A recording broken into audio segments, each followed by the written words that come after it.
Hi everyone, it's me, Sailor Moon here, or Serena, and me, Sarah URANUS, or Sailor Skyworld Amara here.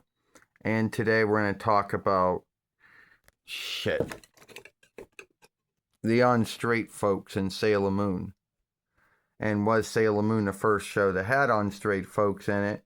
And the answer would be no. Sailor Moon was not the first drawing show to have unstraight folks in it, and truly not the first drawing show to come from Dawnland to have unstraight folks in it. The grounds to why some folks need to believe this, because it may have been the first one they ever saw.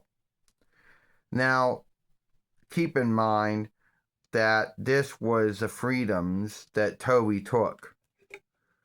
Yes, the truth is that Kunsight and Zoisight were not lovers in any other telling of Sailor Moon beyond the first drawing show, and that's where that only plays into. Sadly, a lot of folks out there,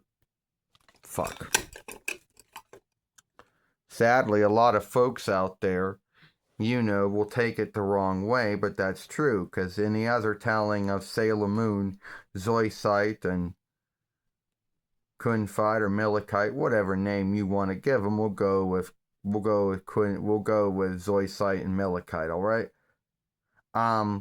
Were straight.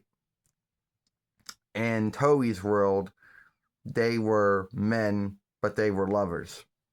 Now, Deke had to shift Zoisight to a woman, which at the time was the oversight to do, under the grounds that many folkworks were worried.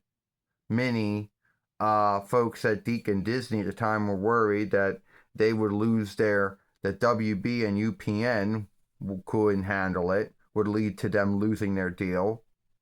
Getting learns, worrying about bearers and teachers and worship leaders, freaking out over it. So Zoisight became a woman. And if you think that was the only time they had to deal with it, yeah, at least for season 1. Season 2, none. By season 3, it came up again. And that's when you meet Sarah URANUS, Sailor Skyworld, Sailor Neptune, Sailor SeaWorld, Amara and Michelle unlookingly, who were unstraight lovers. And they didn't do anything beyond being that. But that's where Pioneer had to, once again, was in the same bind that Deke and Disney were years before them. And you ask, what they do? I'll tell you what they did, Sailor Moon. They shifted me and Michelle into near kin. Said that our kinship due to our kin bond that goes back to when we were younger. And that's what they chose to go with. Even though a lot of folks said it didn't match up with what was being done. But that was the only thing Pioneer or Pathseeker could do to not worry about losing, the cartoon deal and the 4-1 Reichs and the YTV deal in the settled land, because at that time, those were the only two folkworks that had broadcasting rights to Sailor Moon.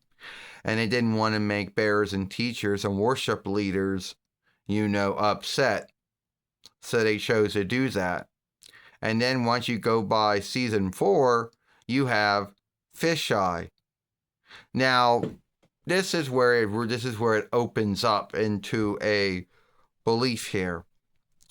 A lot of folks say that Fisheye was a round clothing or garbing man, and Pioneer or Pathseeker had to shift her to a woman. Once again, this had to be done under the same grounds that Zoisight became a woman.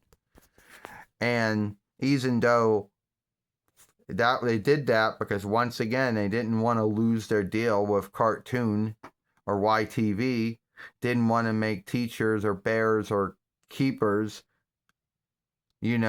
or worship leaders upset, so they did that. And a lot of folks have a belief that that's why Sailor Stars never got an English work until the Viz deal. The truth is that Pioneer or Pathseeker chose not to get a new deal after 2003 YL when it came to an end, and Toei chose not to deal it out to anyone else afterwards. And that's the truth. Well, you're right, Sarah Uranus, or Sailor Skyrild, Amara. And so that is our weird, that is the Unstraight and Sailor Moon, and how they were handled by Deke at the time, which was owned by Disney at the time, and owned by Pioneer Pathseeker at the time, and what they had to work with and what they did. We'll see you all later.